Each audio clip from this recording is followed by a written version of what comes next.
ഓരോ ദിവസവും നമ്മുടെ വീട്ടിൽ സംഭവിക്കുന്ന ചെറിയ മുറിവുകൾ, പൊള്ളലുകൾ, തോലുകീറലുകൾ ഇതെല്ലാം നമ്മൾ സാധാരണ കാര്യമായി കരുതുന്നു. പക്ഷേ ഈ സാധാരണ മുറിവുകൾ തന്നെയാണ് ചിലപ്പോൾ വലിയ ഇൻഫെക്ഷനിലേക്കും ആശുപത്രി കിടക്കയിലേക്കും നമ്മളെ എത്തിക്കുന്നത്.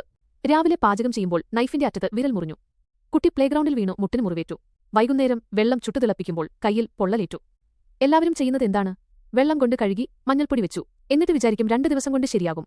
പക്ഷെ അങ്ങനെ ആകുന്നില്ലല്ലോ. നിങ്ങൾക്കറിയാമോ, ഇന്ത്യയിൽ എല്ലാ വർഷവും സ്കിൻ ഇൻഫെക്ഷൻ മൂലം ആശുപത്രിയിൽ പ്രവേശിപ്പിക്കപ്പെടുന്നവരുടെ എണ്ണം ഏകദേശം 25 ലക്ഷം പേർ. അതിൽ ഭൂരിഭാഗവും തടയാൻ കഴിയുന്നവയാണ്. അതുകൊണ്ടാണ് ഇന്നത്തെ വീഡിയോയിൽ ഞാൻ നിങ്ങളോട് പറയാൻ പോകുന്നത് നിയോസ്പോറിൻ ഓയിന്റ്മെന്റ് എന്ന ഒരു ജീവൻ രക്ഷിക്കുന്ന മെഡിസിനെക്കുറിച്ച്. എന്താണിത്? എങ്ങനെ ഉപയോഗിക്കണം? എപ്പോൾ ഉപയോഗിക്കണം? എന്തൊക്കെ ശ്രദ്ധിക്കണം? എല്ലാം ഈ വീഡിയോയിൽ. എന്താണ് നിയോസ്പോറിൻ? നമ്മുടെ ചർമ്മം നമ്മുടെ ശരീരത്തിന്റെ ആദ്യത്തെ പ്രൊട്ടക്റ്റീവ് ബാരിയറാണ്. പക്ഷേ ഒരു മുറിവുണ്ടാകുമ്പോൾ എന്താണ് സംഭവിക്കുന്നത്? മുറിവ് തുറക്കുന്നു, അതായത് ബാക്ടീരിയകളുടെ വാതിൽ തുറക്കുന്നു. ഇതിൽ 3 പവർഫുൾ ആന്റിബയോട്ടിക്സ് ഒരുമിച്ച് കൂടിച്ചേർന്നിരിക്കുന്നു.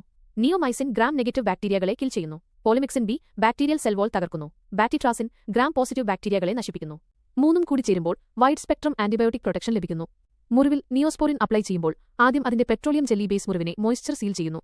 ഇത് വേഗത്തിൽ ഹീലിംഗ് പ്രൊമോട്ട് ചെയ്യുന്നു. പിന്നെ ആന്റിബയോട്ടിക്സ് ബാക്ടീരിയകളെ കിൽ ചെയ്യുന്നു, മൾട്ടിപ്ലിക്കേഷൻ തടയുന്നു. നാച്ചുറൽ ഹീലിംഗ് പ്രോസസ് ആക്സലറേറ്റ് ആകുന്നു. സാധാരണ 7 ദിവസം എടുക്കുന്ന ഹീലിംഗ് 3 മുതൽ 4 ദിവസം കൊണ്ട് സാധ്യമാകുന്നു.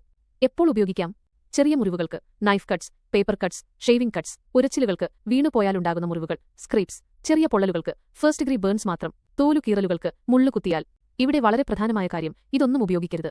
ആഴമുള്ള മുറിവുകൾക്ക് സ്റ്റിച്ചസ് വേണമെങ്കിൽ നേരെ ആശുപത്രിയിൽ പോകുക. മൃഗങ്ങൾ കടിച്ചാൽ, ഡോഗ് ബൈറ്റ്, കാറ്റ് ബൈറ്റ്, ഡോക്ടർ കാണണം. റേബീസ് റിസ്ക് ഉണ്ട്. ഗുരുതര പൊള്ളലുകൾക്ക്, ബ്ലിസ്റ്റേഴ്സ് ഉണ്ടെങ്കിൽ ഡോക്ടർ കൺസൾട്ടേഷൻ.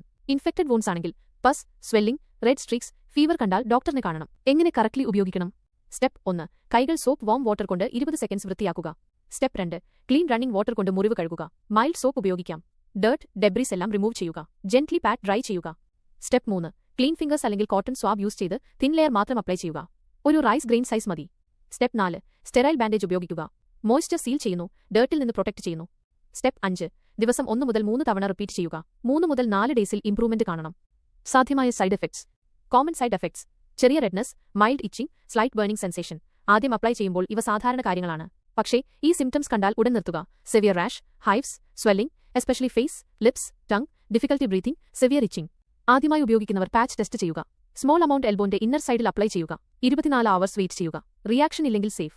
നിങ്ങൾ ഓർക്കേണ്ട പ്രധാന കാര്യങ്ങൾ: ഫസ്റ്റ് എയ്ഡ് ബോക്സിൽ എപ്പോഴും നിയോസ്പോറിൻ ഉണ്ടാകണം. ഇഞ്ചറി ഉണ്ടായാൽ ഉടൻ ക്ലീൻ ചെയ്ത് അപ്ലൈ ചെയ്യുക.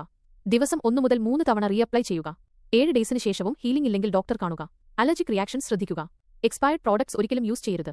ഒരു ചെറിയ യൂട്യൂബ് നിയോസ്പോറിൻ നിങ്ങളുടെ കുടുംബത്തെ വലിയ ഇൻഫെക്ഷൻസിൽ നിന്നും ആശുപത്രി സന്ദർശനങ്ങളിൽ നിന്നും രക്ഷിക്കും.